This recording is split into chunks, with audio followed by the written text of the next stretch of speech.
To when a healed empath encounters a narcissist again, the first and most striking shift is often invisible to the outside world, yet profoundly decisive on the inside. The emotional hook, the very mechanism that once pulled them into confusion, longing, or reactivity, simply no longer lands. And this is not because the narcissist has changed. It is because the empath has.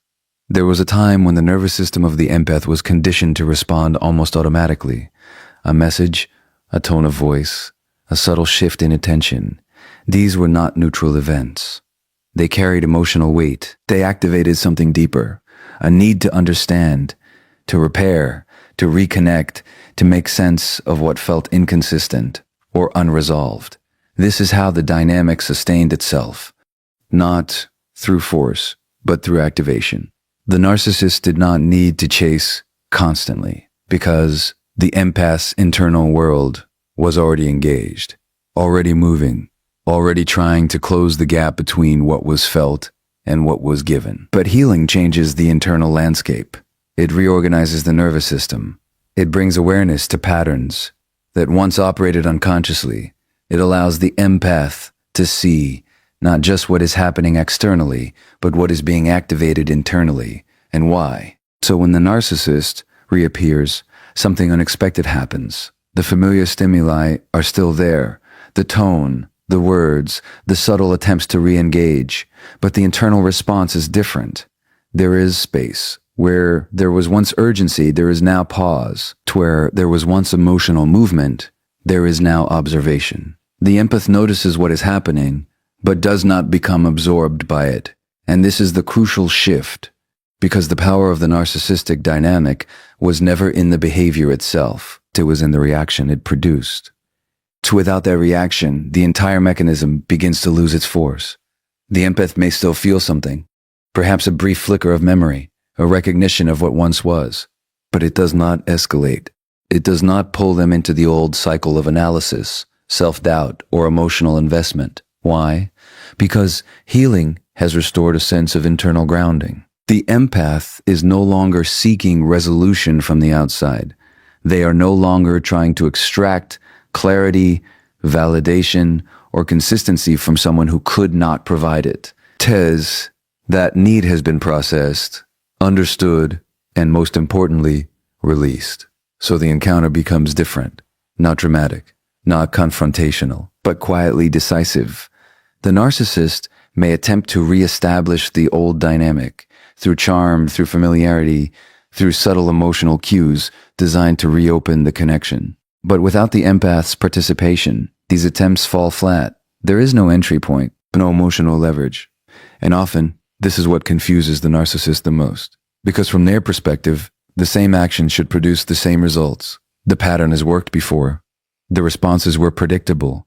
The connection, however unstable, was accessible. Now something is missing. The responsiveness, the engagement, the emotional availability that once made the dynamic possible. And in that absence, the narcissist is left without the feedback they rely on to maintain control or connection. For the empath, this moment carries a quiet but profound realization. I am no longer affected in the same way, and that realization is not about indifference. It is about freedom. Freedom from automatic reactions, freedom from emotional entanglement, freedom from the need to make sense of something that was never coherent to begin with. This is what healing looks like, not the absence of feeling, but the presence of choice. The ability to experience without being consumed, the ability to see without being pulled back in, and perhaps most importantly, the ability to remain anchored in oneself, even in the presence of what once destabilized you. Because in the end, the emotional hook only works when something inside you is still attached to it. And when that attachment is gone, so is the power it once held. And once that emotional hook no longer lands, something else begins to take its place, something far more stabilizing and far less chaotic. Clarity. Not the kind of clarity that comes from overthinking or analyzing every detail, but a deeper, more grounded form of seeing. The kind that doesn't require effort, the kind that simply recognizes, because before healing, the empath's experience was often defined by confusion. Mixed signals created internal conflict. Moments of connection were followed by distance. Words did not align with actions. And that in the inconsistency. The empath then turned inward, trying to make sense of something that, by its nature, resisted coherence. Maybe I misunderstood. Maybe I'm expecting too much. Maybe if I approach this differently, it will make sense. This was not weakness. It was an attempt to create stability in an unstable dynamic. But healing reorganizes perception. It allows the empath to step out of that internal negotiation and begin to see patterns as they are rather than as they are hoped to be. So when the narcissist reappears, the empath does not experience the same cognitive dissonance. They recognize the tone of voice that once felt intriguing is now familiar in a different way. The charm that once felt personal is now seen as a pattern. The subtle shifts, attention, withdrawal, re-engagement are no longer interpreted as meaningful signals to decode, but as predictable movements within a known structure. And this recognition happens quickly. Does the empath has become cynical, but because they have become aware. Awareness removes ambiguity. It replaces the question, what does this mean? With a quieter, more grounded understanding. I've seen this before. And that shift changes everything. Because confusion requires engagement. It pulls you in. It asks you to participate, to analyze, to resolve. Clarity, on the other hand, does not demand anything. It simply informs.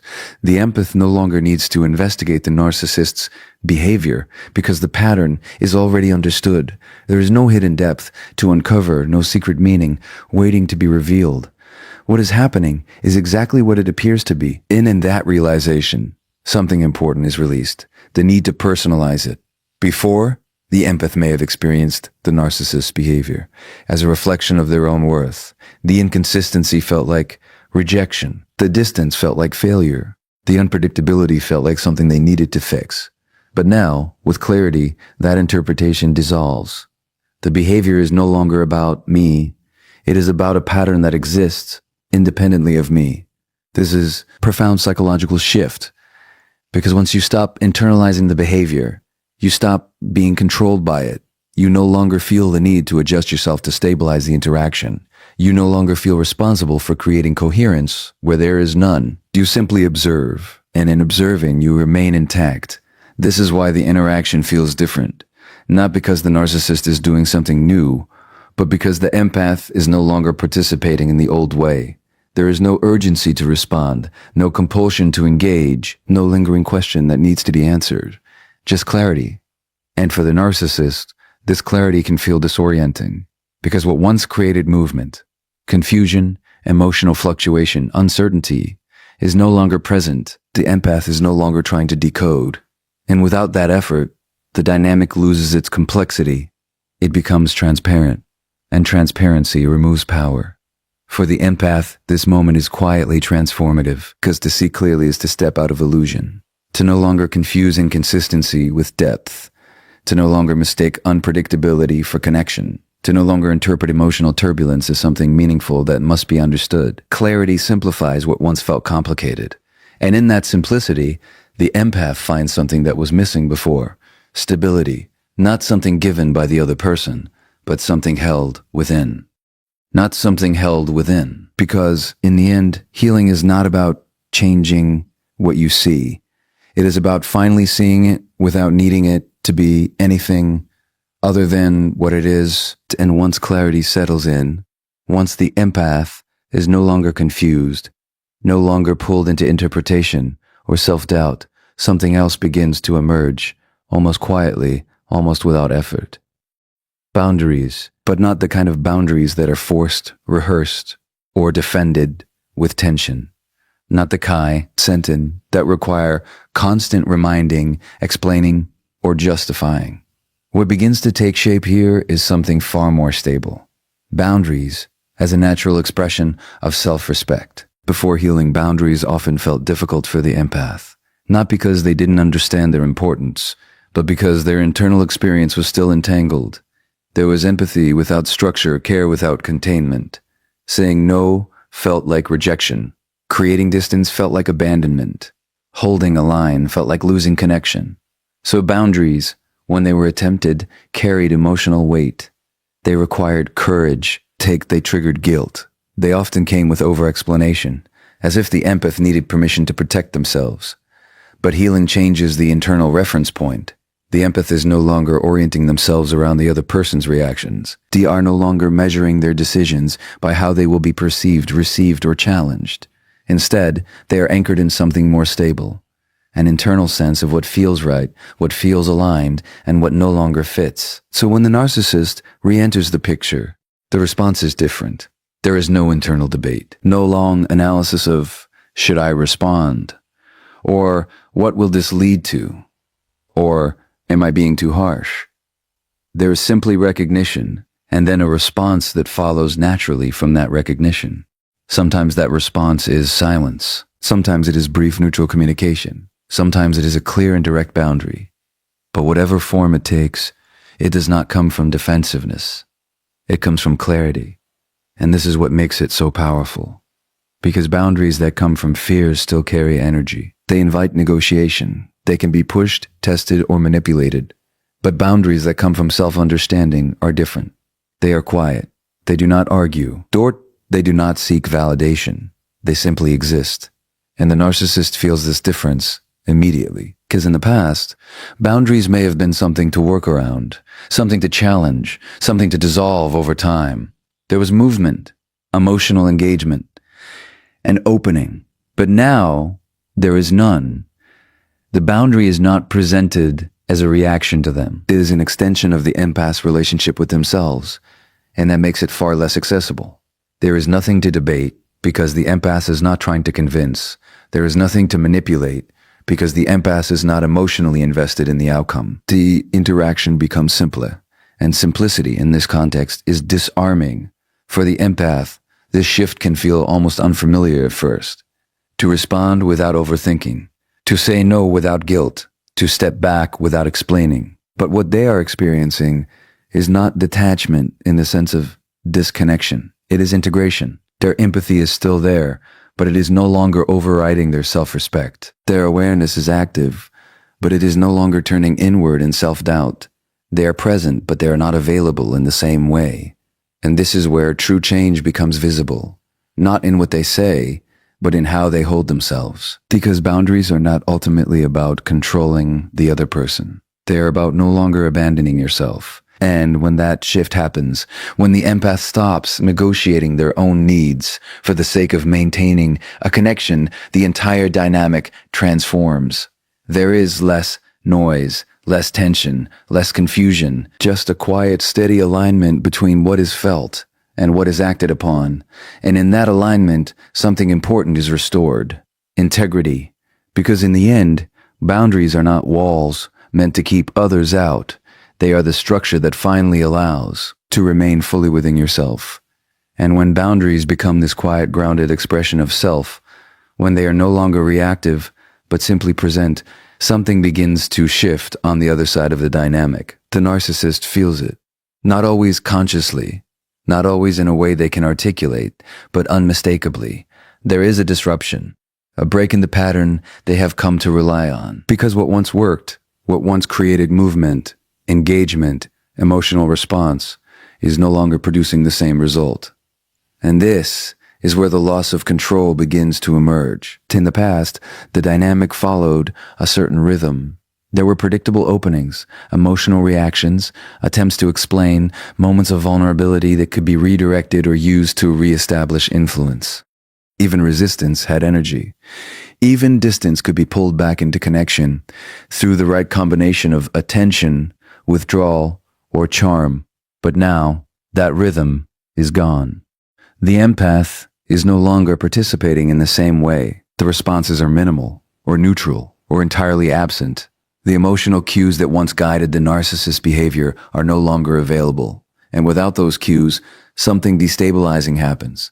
The narcissist loses their reference point, because control, in this context, was never about domination in the obvious sense. It was about influence, about the ability to affect the other person's emotional state, to create movement, to generate a reaction that could then be shaped, redirected, or managed. But influence requires responsiveness. And when responsiveness disappears, so does control. This is often experienced by the narcissist as confusion first. They may attempt to re-engage using familiar strategies, subtle charm, casual messages, emotional hooks that previously created connection. When those don't work, the intensity may increase. There may be attempts to provoke, to elicit a reaction, to reestablish some form of emotional access. But what they encounter instead is something unfamiliar. Dullness, not indifference in a cold or dismissive sense, but a lack of emotional availability that cannot be easily penetrated. The empath is present, but not accessible in the same way.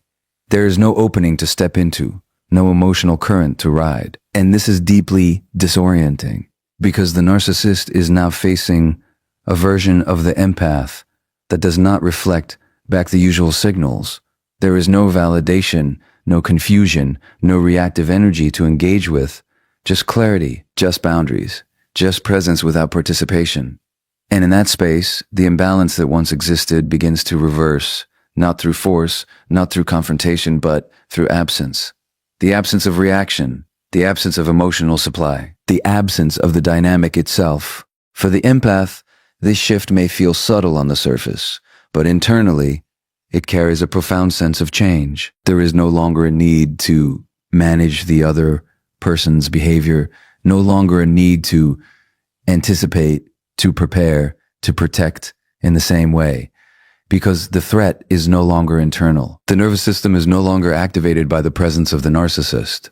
There is no urgency, no pull, no sense of being drawn back into something unresolved. There is simply awareness, and with that awareness, a kind of quiet authority emerges. Not the authority of control over another, but the authority of self-possession.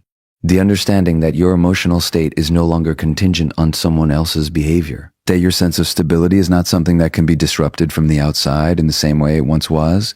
And this is what the narcissist ultimately encounters. Not resistance, not opposition, but the absence of influence. And without influence, the dynamic cannot sustain itself. Because in the end, control only exists where there is something to control. And when there is nothing left to move, nothing left to provoke, nothing left to provoke, nothing left to draw from, control dissolves on its own. And once that sense of control dissolves, once the narcissist can no longer provoke, influence, or draw the same emotional responses, another quiet but profound shift takes place within the healed empath. The need to be understood disappears. Within the healed empath, the need to be understood disappears. This is not indifference. It is not emotional shutdown. It is something far more mature, far more integrated. It is the realization that understanding from someone who lacks the capacity for it is no longer necessary for your own sense of closure. Before healing, the empath often carries a deep, almost unconscious hope. If I can just explain myself clearly enough, they will finally see me. See the pain, see the effort, see the sincerity. There is a belief that clarity, if expressed with enough care and precision, will eventually lead to recognition, and that recognition will bring relief, a sense that what was experienced was real, valid, and meaningful.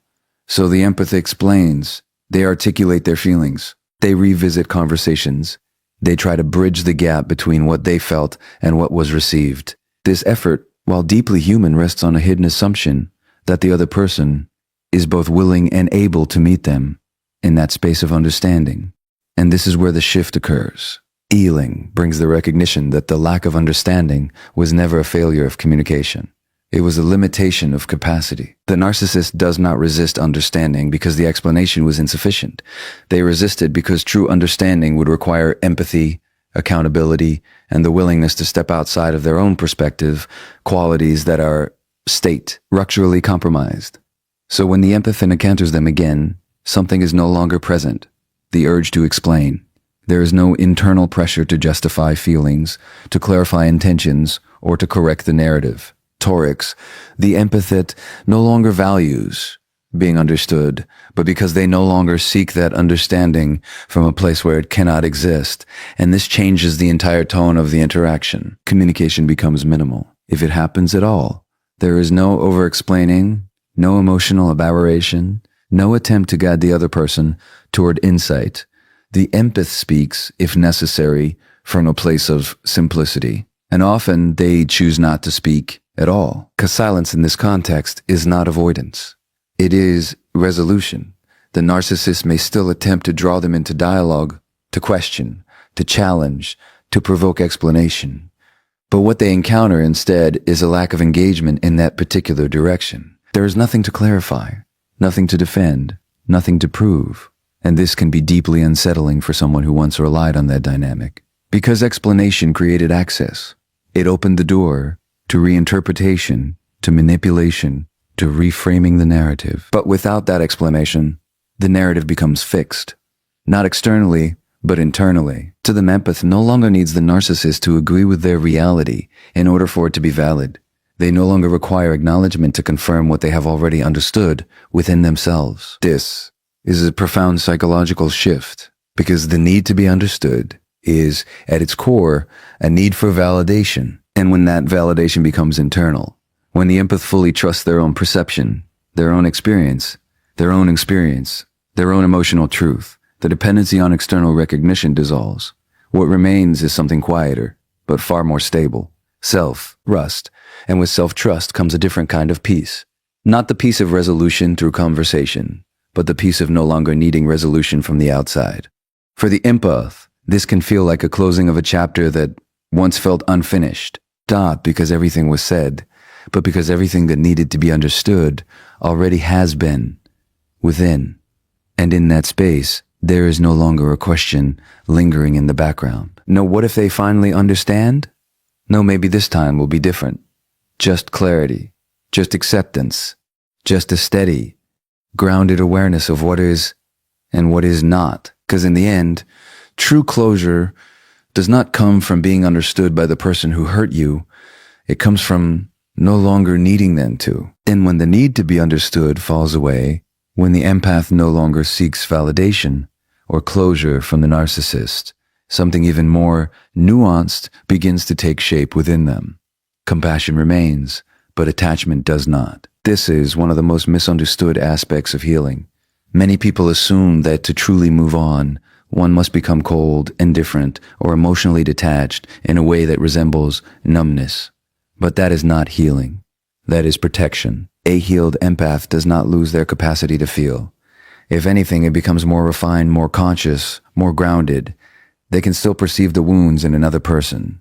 They can still recognize pain, insecurity, and the patterns that shape the narcissist's behavior. But, and this is the critical shift, they no longer confuse understanding with responsibility. Before healing, compassion often came with a cost. The empath would see the pain behind the narcissist's actions, and in that recognition, feel compelled to stay, to help, to endure. There was an unspoken belief: if I understand them deeply enough, I should be able to love them into change. This is where compassion became entangled with self-abandonment. Because instead of honoring their own needs, boundaries, and emotional reality, the empath prioritized the inner world of the other person, even when that world was consistently harmful. But healing disentangles this. It allows compassion to exist without obligation. So when the empath encounters the narcissist again, they may still see the same underlying patterns: the insecurity masked as confidence, the control rooted in fear, the inability to truly connect, and they may feel a quiet human recognition of that suffering, but it does not pull them in. There is no urge to fix, no instinct to rescue, no willingness to re-enter the dynamic, because they now understand something fundamental. Compassion does not require proximity. You can see someone clearly and still choose distance. You can understand someone's pain and still refuse to participate in their patterns. You can care without sacrificing yourself. This is not rejection. It is discernment. It is discernment. And for the narcissist, this shift is difficult to engage with, because in the past, the empath's compassion created access. It opened doors. It softened boundaries. It allowed the narcissist to remain in the dynamic even when their behavior was harmful. But now, that door is closed. Not with anger, not with resentment, but with clarity. The empath is no longer available in the same way. They are not reacting, not explaining, not offering emotional labor. They may listen briefly, they may respond with neutrality, but there is no deeper engagement, no emotional investment that can be drawn upon or redirected. And this creates a kind of quiet disconnection. Not dramatic, confrontational, but final. For the empath, this can feel like a return to themselves. Their empathy is no longer something that overrides their boundaries. It is something that exists within them, guided by awareness and self-respect. They are no longer abandoning themselves in the name of understanding someone else. They are holding both truths at once. I see you, and I choose not to stay. And that dual awareness is a sign of real healing, because it reflects integration, the ability to feel without losing oneself, the ability to care without becoming entangled, the ability to remain open while also remaining protected, the ability to remain open while also remaining protected. This is where compassion becomes mature, not something that binds you to another person's dysfunction, but something that coexists with clarity, boundaries, and self-preservation. In that space, the empath is no longer caught between heart and reality. They are aligned with both, because in the end, true compassion is not proven by how much you are willing to endure for someone else. It is revealed by how deeply you can care without ever abandoning yourself again. And when compassion is no longer entangled with attachment, when the empath can see clearly, feel deeply, and still remain grounded in themselves, something subtle but unmistakable begins to shift in the dynamic. The power dynamic quietly reverses. Now, this is not power in the conventional sense. It is not about dominance, control, or winning. In fact, those concepts no longer hold the same relevance for the healed empath. What changes here is something far more fundamental. The locus of control moves inward. Before healing, the narcissist often held a kind of invisible authority in the relationship, not because they were inherently more powerful, but because they had access to the empath's emotional responses. They could influence how the empath felt, how they reacted, how they interpreted the relationship itself, and that influence created imbalance. The empath, attuned and responsive, became the one adapting, adjusting, and trying to stabilize what was inherently unstable. The narcissist, consciously or not, relied on this responsiveness. It allowed them to remain in control of the emotional climate, to dictate the rhythm of connection and distance. But when the empath heals, that access is removed, and, with it, the foundation of that imbalance begins to dissolve. The narcissist may still attempt the same behaviors: engagement, withdrawal, subtle provocation, but they no longer produce the same effect. There is no emotional surge to work with, no reaction to amplify or redirect. What they encounter instead is something unfamiliar: stillness. The empath is no longer trying to influence the narcissist's perception. They are not seeking approval, not defending themselves, not engaging in the emotional back and forth that once defined the connection. They are simply present, and that presence is grounded, contained, and self-directed. This is where the shift becomes evident, because in the absence of reaction, the narcissist loses their primary point of leverage. The dynamic that once depended on emotional movement now has nothing to feed on, and in that vacuum, the balance changes. The empath is no longer being pulled.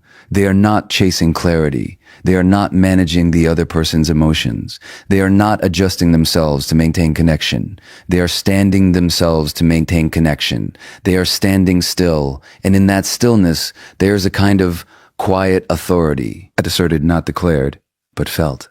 It is the authority of self-possession. The understanding that one's emotional state is no longer dependent on the behavior of another, that one's sense of identity, worth, and stability is internally anchored. To narcissist, this can be deeply unsettling because the dynamic no longer offers what it once did. There is no feedback loop, no emotional responsiveness, no entry point for control or influence. The empath is no longer participating in the relational structure that allowed the narcissist to maintain their position.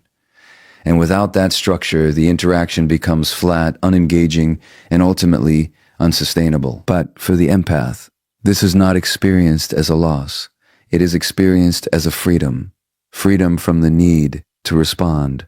Freedom from the pressure to engage. Freedom from the subtle, persistent pull of a dynamic that once felt consuming. And perhaps most importantly, freedom from the illusion that power was ever outside of them. Because what they begin to see is this: the power was never in the narcissist. It was in the empath's capacity to feel, to respond, to invest. And once that capacity is no longer given away unconsciously, once it is held with awareness and intention, the entire dynamic changes, not through confrontation, not through resistance, but through withdrawal of participation. And in that withdrawal, something profound is restored. Agency, the ability to choose where your energy goes, the ability to remain steady in the presence of what once destabilized you, the ability to engage, or not engage, without losing yourself in the process. Because in the end, the moment you no longer react is the moment the dynamic no longer has power over you. And when that quiet sense of agency is restored, when the empath is no longer reacting, no longer seeking, no longer entangled, the final shift does not happen in the interaction itself. It happens within, because the most important detachment is not physical. It is not about whether you speak again, or see each other again, or even how the last conversation ends. The deepest form of separation is internal. It is the moment when the emotional bond, the psychological attachment, the unresolved pull, no longer lives inside you. This is what true closure looks like, not a final explanation, but a perfect ending. Not a moment where everything is understood and acknowledged by both sides, but a quiet internal resolution. Before healing, even in absence, the narcissist often remained present in the empath's inner world. There were lingering questions, imagined conversations, emotional echoes that continued long after the physical connection had faded. Did it mean? Was it real? Could it have been different? The body might have moved on, but the mind, and more importantly, the emotional system, remained partially engaged. There was still a thread connecting past to present, but healing severs that thread, not abruptly, not through force, but through understanding. Because as each layer of the experience is processed, each confusion clarified, each pattern recognized, each emotional wound acknowledged, the need to hold on to the connection begins to dissolve. And when the empath encounters the narcissist again, they feel the difference, not in what is said, but in what is no longer felt. There is no emotional surge, no tightening in the chest, no internal narrative, trying to reattach meaning to the moment. The presence of the narcissist does not activate the past in the same way. It feels neutral, and that neutrality is not emptiness. It is completion. The empath is no longer relating to the narcissist through memory, through longing, or through unresolved emotion. They are encountering them as they are now without the weight of what once was. And in that space, something becomes clear. There is nothing left to return to, not because the past didn't matter, but because it has already been fully integrated. The lessons have been taken. The emotional charge has been released. The identity that once formed around that connection has evolved. So even if there is a conversation, even if there is eye contact, acknowledgement, or a brief exchange, it does not reopen anything, because there is nothing open. The chapter is closed internally. This is why the final detachment is so powerful. It does not depend on external circumstances. It does not require distance, silence, or avoidance, although those may have been necessary at earlier stages. It exists independently of the other person's actions. The narcissist can return, speak, attempt to reconnect, and it does not change anything because the connection no longer exists in the same form within the empath. And this is often the moment of deepest freedom. Not when the other person leaves, but when they can return and you remain unchanged. For the empath, this realization can feel both subtle and profound. There is no dramatic shift, no overwhelming emotion, just a quiet knowing, I am no longer connected to this. And in that knowing, there is peace, not the kind that comes from resolution with another person, but the kind that comes from resolution within oneself. A sense that nothing is unfinished, nothing is unfinished, nothing is unresolved, nothing is pulling you backward. Only forward, because in the end, true healing is not measured by how far you have distanced yourself from someone else, but by how completely you have returned to yourself.